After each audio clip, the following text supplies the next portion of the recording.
इस व्याख्यान में भारत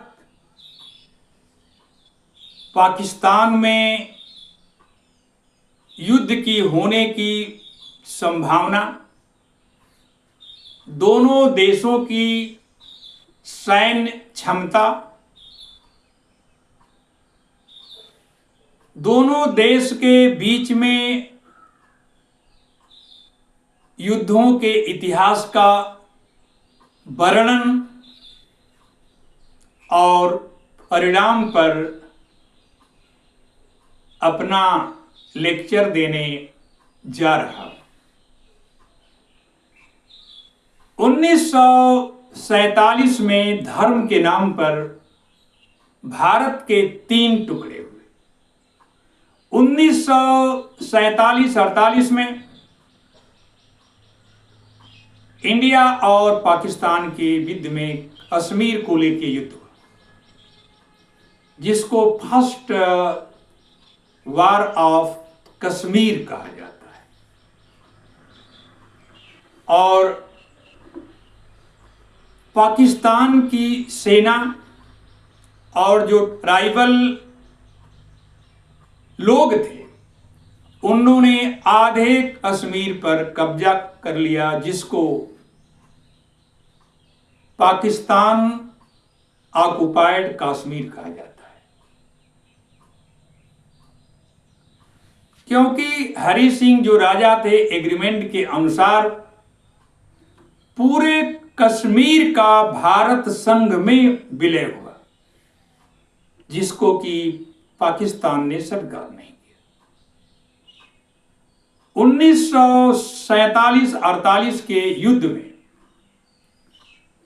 1104 सैनिक मारे गए भारत के, ये सरकारी आंकड़े हैं। फिर इंडिया पाकिस्तान में जो दूसरा युद्ध हुआ वो 1965 में हुआ। 1965 के युद्ध में 2862 इंडियन सोल्जर मारे गए, 2862 सैनिक मारे गए भारत के। फिर तीसरा युद्ध जो हुआ 1971 में, जब इंदिरा गांधी प्रधानमंत्री थी, 14 दिन के युद्ध में पाकिस्तान के 2 टुकड़े हो गए और पूर्वी पाकिस्तान बांग्लादेश बना। इस युद्ध में भी भारत के सरकारी आंकड़ों के अनुसार 3843 भारत के सैनिक मारे गए और लगभग 9000 लोग घायल हुए। ये तीसरा भारत पाकिस्तान युद्ध था। जो चौथा, जो आखिरी युद्ध हुआ इंडिया पाकिस्तान के बीच में, वो कारगिल युद्ध के नाम से जाना जाता है। 1999 में इस चौथे युद्ध में भी 527 भारतीय सैनिक मारे गए और इसी मात्रा में पाकिस्तान के भी सैनिक मारे गए। अब ये 2025 में यदि युद्ध होता है तो इंडिया पाकिस्तान के बीच में 5वां युद्ध होगा। यदि सैन्य क्षमता को देखें तो भारत के पास में 14.5 लाख की आर्मी है और पाकिस्तान के पास में 6.5 लाख लगभग आर्मी है। दोनों देश की सेना में अंतर देखा जाए तो करीब 8 लाख का अंतर है। पाकिस्तान की जनसंख्या 25 करोड़ है और हमारी जनसंख्या भारत की 140 करोड़ है। जनसंख्या में उनसे हम 5 गुना 6 गुना अधिक है। आर्थिक स्थिति भी भारत की मजबूत है, जनसंख्या में अधिक है, संख्या में अधिक है। युद्ध यदि होता है तो नुकसान तो दोनों देशों का होगा। जो सैनिक मारे जाते हैं वो आम आदमी मारे जाते हैं, उसमें पॉलिटिशियन के और पूंजीपतियों के बेटा बेटी नहीं रहते। पाकिस्तान की आर्मी में और भारत की आर्मी में एक समानता है कि जो गरीब हैं, जो लोअर श्रेणी के लोग हैं, जीविका उपार्जन के लिए मजबूरी में सेना में भर्ती होते हैं। कोई राष्ट्र की सेवा के लिए सेना में भर्ती नहीं होता है। जो बड़े घर के लोग हैं वो इंजीनियर बनते हैं, डॉक्टर बनते हैं, आईएएस बनते हैं, आईपीएस बनते हैं, बड़ी बड़ी कंपनियों के सीईओ बनते हैं। लेकिन जो 8 पास 10 पास के जो गरीब घर के लोग हैं वही आर्मी में भर्ती हैं और होते हैं। और जो बात पाकिस्तान में है वही इंडिया में है। मरने वाला आम आदमी होता है युद्ध में। हम ये नहीं कह रहे कि युद्ध होगा, लेकिन युद्ध जो 2025 का युद्ध थोड़ा सा अलग होगा। अब इसमें जिसमें एयरफोर्स की क्षमता अधिक रहेगी, जिनके पास में ड्रोन मिसाइलों की संख्या अधिक रहेगी, उच्च कोट की यदि मिसाइलें रहेगी, वही देश जीतेगा। दूसरे शब्दों में जिसमें एयरफोर्स की सुपरियॉरिटी है वो जीतेगा। अभी 7 अक्टूबर 2023 को पहलगाम जैसी घटना इजराइल में हुई और इजराइल में म्यूजिकल फेस्टिवल में करीब 1200 लोगों को हमास के मुस्लिम आतंकवादियों ने मार दिया। 200 लोग बंधक बनाए गए, जिसको दुनिया ने देखा, लाइव देखा। लेकिन जब रिएक्शन में इजराइल आया तो गाजा को खंडहर बना दिया। 2000 वर्ष की जो सभ्यता थी उसे नष्ट कर दिया। डेली 15, 20, 25 लोगों मारे जा रहे हैं, क्योंकि एयरफोर्स के माने में इजराइल हमास की तुलना में सबसे अच्छा है। और हमास के पास में कोई एयर डिफेंस सिस्टम भी नहीं है और एयरफोर्स भी नहीं है, जमीन की लड़ाई लड़ना है। अब तक इजराइल 50,000 से अधिक मुसलमानों को मार चुका है। किसी को उसके घर में मार दिया गया, आवास में मार दिया गया। जितने स्कूल, कॉलेज, अस्पताल, मस्जिद में जो गाजा के लोग ने शरण लिया था उसको भी वहीं मार दिया। क्या भारत भी उसी रास्ते पर जा सकता है? लेकिन पाकिस्तान गाजा नहीं है, दोनों में अंतर है। पाकिस्तान के पास भी एयरफोर्स है, नेवी है, आर्मी है, जज्बात है। अरे जो भी नुकसान तो इस युद्ध में दोनों देश का होगा, भारत का भी होगा, पाकिस्तान का होगा।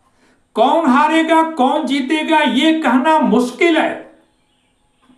किसी युद्ध का आरंभ तो आप कर सकते हैं, ये आपके हाथ में है कि युद्ध का आरंभ कीजिए, लेकिन अंत आपके हाथ में नहीं है। जब रूस ने यूक्रेन पर आक्रमण किया तो लोग कह रहे थे कि 2 दिन 3 दिन 1 हफ्ता 1 महीना में रूस यूक्रेन को जीत लेगा, लेकिन अब तक 2.5-3 साल में जीत नहीं पाया। रूस जैसा महान देश जो सैन्य शक्ति में अमेरिका का मुकाबला करता है, लेकिन एक छोटे यूक्रेन को हरा नहीं पाया। तो ऐसा नहीं कि भारत बड़ा देश है तो पाकिस्तान को रातों रात में हरा देगा, असंभव है। हाँ, टीवी चैनल वाले, मीडिया वाले, सोशल मीडिया वाले रात दिन चिल्ला रहे हैं कि 24 घंटे 2 दिन 4 दिन में, क्योंकि उन्होंने युद्ध नहीं पढ़ा है, युद्धों का इतिहास उनके पास नहीं मालूम है, वो इमोशनल है। तो युद्ध दोनों देशों का नुकसान करेगा। एक प्रश्न है कि क्या इंडिया पाकिस्तान के युद्ध से आतंकवाद समाप्त हो जाएगा? मेरा उत्तर है नहीं।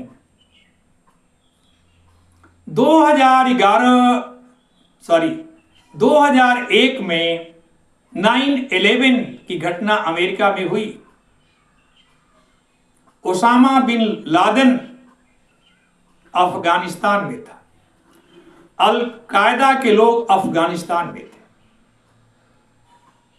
अमेरिका ने आक्रमण अफगानिस्तान पर किया, तालिबान की सरकार चली गई। 20 साल तक आतंकवाद के विरुद्ध अफगानिस्तान में अमेरिका लड़ता गया, उसके भी हजारों सैनिक मारे गए। 20 साल के बाद में लोकतंत्र की स्थापना करना चाहता था, लेकिन अमेरिका हार करके लौट गया। तो भारत यदि चाहता है या भारत के लोग चाहते हैं कि पाकिस्तान और इंडिया के युद्ध से रातों रात में आतंकवाद मिटेगा, नहीं। जो 26 लोग मारे गए उसमें एक मुसलमान भी लोकल था, जिसने आतंकवादियों की बंदूक को छीनने की कोशिश की, उसे भी मार दिया गया। ये 26 लोग में से एक भी ऐसा आदमी नहीं था जो बंदूक छीने और जो सामना करे, क्योंकि हमारी मानसिकता हिंसा की नहीं है। और इस्लाम में 14 वर्ष का जो इतिहास है, जो उनका कस्टम है, जो उनका बिलीफ सिस्टम है, वो कुर्बानी और हिंसा पर रुका हुआ है। और हम अहिंसा पर हैं। हम तो चींटी को भी नहीं मारते हैं, गाय को भी नहीं मारते हैं, जीव जंतुओं को नहीं मारते। आदमी की तो बात छोड़ दीजिए, लेकिन इस्लाम में नहीं है। इस्लाम में जो इस्लाम को नहीं मानता वो काफिर है, और काफिर की हत्या जायज है। यह उनकी सोच है। ऐसा नहीं कि जो आतंकवादी, तो चंगेज खान भी मुसलमान था, आतंकवादी था। तैमूर भी आतंकवादी था, बाबर भी आतंकवादी था, मोहम्मद गोरी, महमूद गजनवी, ये सबसे बड़े आतंकवादी थे। और भारत में आए, लूटे, आतंकवाद को जन्म दिए। आतंकवाद के नाम पर इन्होंने भारत पर राज्य किया है, आतंकित करके, भय करके, भय उत्पन्न करके इन्होंने भारत पर 1000 वर्षों तक राज किया है। लेकिन आज की दुनिया बदल चुकी है। बंदूक और गोले के बल पर आप भारत को हरा नहीं सकते हैं। कुछ लोग गजवा हिंद का सपना देख रहे हैं। दिल्ली के लाल किले पर विजय का झंडा फहराने का सपना देख रहे हैं, लेकिन यह संभव नहीं हुआ। भारत में अनेक आतंकवादी घटनाएं आजाद भारत में हुई हैं। बॉम्बे सीरियल ब्लास्ट, 26/11, संसद पर आक्रमण, उरी, पुलवामा, अनेक आतंकवादी भारत की घटनाएं हुई हैं। ऐसी भी एक घटना पहलगांव की भी हुई है। पहलगांव की घटना में सिक्योरिटी लैब्स था। जिस समय घटना घटी, न तो वहां पर इंडियन एयरफोर्स के लोग, जम्मू कश्मीर के पुलिस नहीं थी, पारामिलिट्री फोर्स नहीं थी, उस स्पॉट पर कोई सुरक्षा की व्यवस्था नहीं की गई थी। तो अपनी भी कमजोरी है। भारत सरकार को इस कमजोरी को दूर करना चाहिए।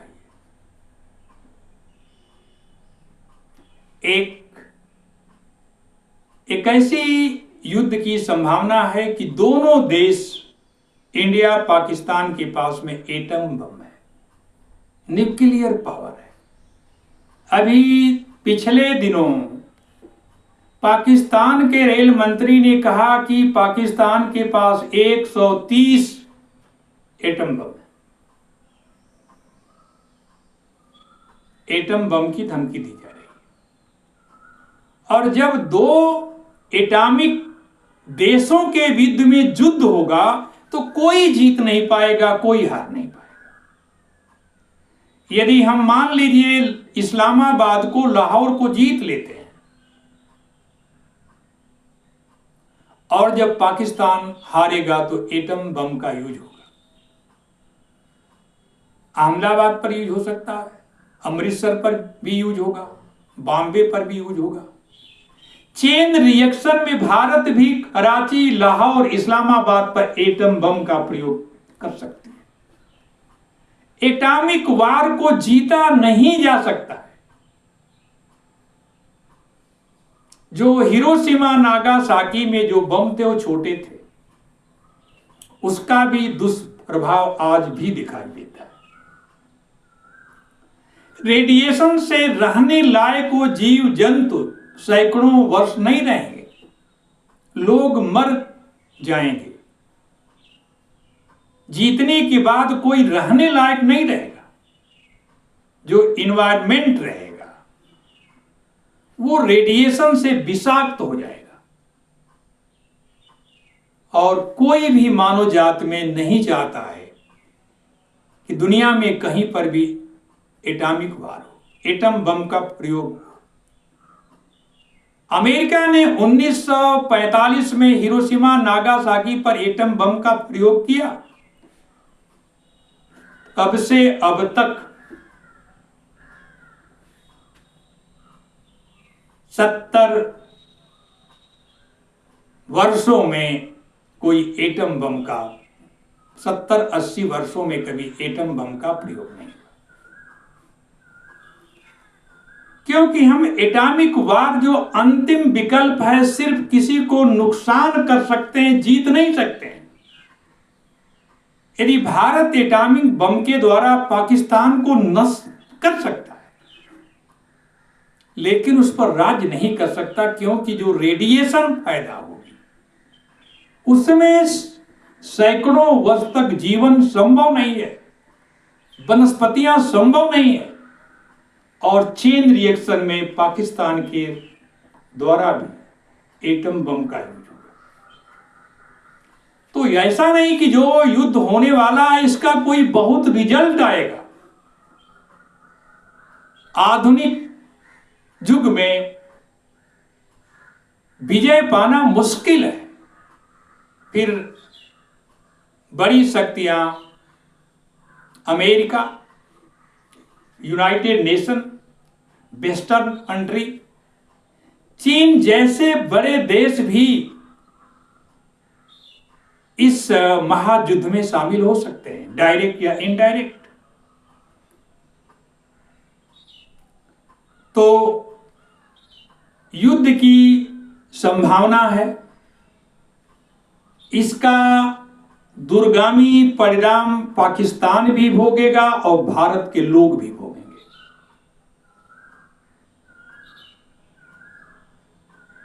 तो वैसे भारतीय जनता पार्टी, आरएसएस, मोदी सरकार ने कन्वेंशनल युद्ध में जाने का फैसला कर लिया है। जो स्टेटमेंट आ रहे हैं, जो रक्षा मंत्री, विदेश मंत्री, प्रधानमंत्री, सीडीएस, आर्मी चीफ के द्वारा जो वक्तव्य आ रहे हैं, जो मीटिंग हो रही है, उससे ये संभव है कि भारत युद्ध के लिए तैयार है और ऐसी ही तैयारी पाकिस्तान के द्वारा भी हो रही है। दोनों देश युद्ध के मुहाने पर खड़े हैं। कोई दुनिया में संयुक्त राष्ट्र संघ भी कुछ कर नहीं पा रहा है और यह युद्ध भारत को अपने बल पर लड़ना होगा। अब देखना है कि युद्ध का परिणाम क्या होता है। बहुत काफी संभावना है कि संयुक्त राष्ट्र संघ और अमेरिका के दखल से अंतिम समय में युद्ध ये टल सकता है। पहलगाम की घटना ने मोदी जोगी भारतीय जनता पार्टी को मजबूत किया, हिंदू जागृत हुआ, मुसलमानों के विरुद्ध नफरत पैदा होगी और जितना भी भारत के हिंदुओं में मुसलमानों के प्रति नफरत पैदा होगी, उतने ही भारतीय जनता पार्टी मजबूत होगी। 10-20 वर्षों तक उसे कोई हरा नहीं पाएगा। इस पहलगाम की घटना का डायरेक्ट इफेक्ट बिहार के असेंबली इलेक्शन और अगले साल पश्चिमी बंगाल में जो असेंबली इलेक्शन होंगे उसमें भारतीय जनता पार्टी को लाभ मिलने वाला है। जितना भारत पाकिस्तान होगा, जितना हिंदू मुसलमान होगा, उतना ही भारतीय जनता पार्टी को चुनावी लाभ मिलने वाला है। क्योंकि इस सरकार जो बनी है वो मुसलमानों की ओर से नहीं बनी है और बीजेपी को मुसलमानों का वोट भी नहीं चाहिए। ये सरकार हिंदू सरकार है और बहुत काफी संभावना है कि युद्ध होगा। 2 दिन, 4 दिन, 10 दिन, 20 दिन जो होगा, युद्ध होने की संभावना है और भारत के लोगों को इसमें भारत सरकार और इंडियन आर्मी का साथ देना चाहिए। और मैं चाहूंगा कि जो पीओके जो है, जो लीगली कानूनी रूप से भारत का अंग है, जो महाराजा हरि सिंह ने जो भारत में विलय किया, पाकिस्तान ऑक्युपाइड कश्मीर को लेने का भारत के पास में सुनहला अवसर है और भारत की सेना, भारत के लोग उसे जीत सकते हैं। और जो बलूचिस्तान आर्मी जो अलगाववाद की बात पाकिस्तान में है, 1971 में तो 2 टुकड़े हुए, लेकिन 2025 में पाकिस्तान के 3-4 टुकड़े भी भारत कर सकता है। भारत में क्षमता है और भारत के लोगों को एटम बम की धमकी से डरना नहीं चाहिए। एटॉमिक वार नहीं होगा, यदि एटॉमिक वार की शुरुआत पाकिस्तान ने किया तो दुनिया के नक्शा से पाकिस्तान मिट जाएगा और हिरोशिमा और नागासाकी बन जाएगा, ये निश्चित है। और इस युद्ध की बेला में सभी भारतीयों को, चाहे वो हिंदू हो, मुसलमान हो, सिख हो, ईसाई हो, जैन हो, किसी भी संप्रदाय को मानने वाला हो, आज भारत के साथ है। पहलगांव में जो हिंदुओं की हत्या हुई उसमें कश्मीर के लोग भी विरोध कर रहे हैं, मुसलमान भी विरोध कर रहे हैं। मस्जिदों से पाकिस्तान मुर्दाबाद के नारे भारत में लग रहे हैं। भारत का मुसलमान भी भारत के साथ है। हम 140 करोड़ हैं, जीत तो भारत की ही होगी, जीत तो भारत की भी होगी। और एक बार पाकिस्तान को पाकिस्तान की ही भाषा में समझा देने का उचित अवसर आ गया है।